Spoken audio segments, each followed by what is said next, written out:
lan pesan nrimo ing pandung padha eling sanak kadang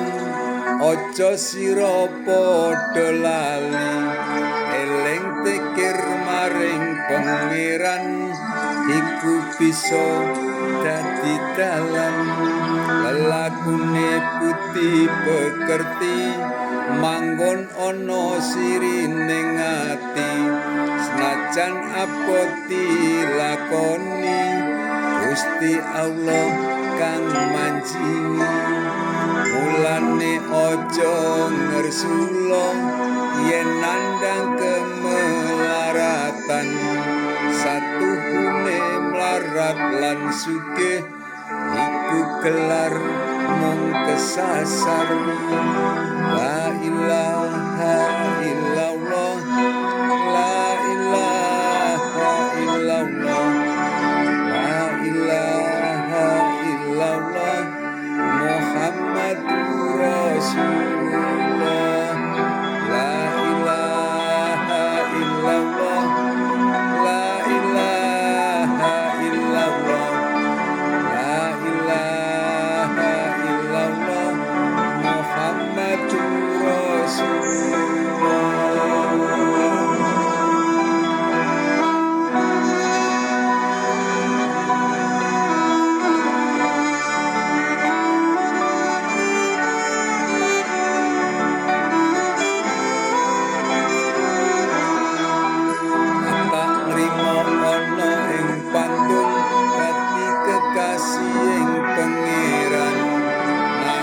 Akeh wong kang kurang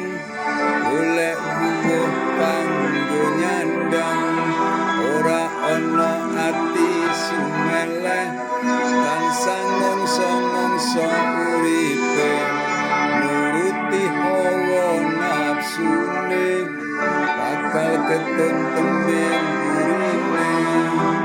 endung mongso nrimo pandume iku dadi pepestine nrimo takdir apa anane Allah paring sekabeh la ilaha illallah la ilaha illallah la ilaha illallah Muhammadur Rasulullah la ilaha illallah la ilaha illallah la ilaha illallah Muhammadur Rasulullah.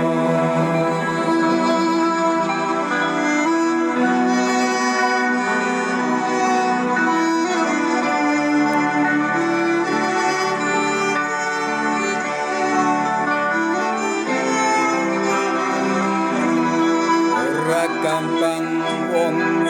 urip yen ora duweni ilmu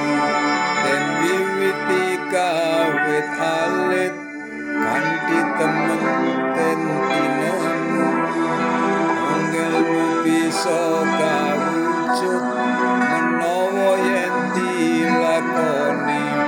berdasar atine karep berangkara dikaleni ambar nafsu angkara itu bisa den ilangi mangilmu bisa tumomo kanthi batin ingkang suci andhap asor tur legawa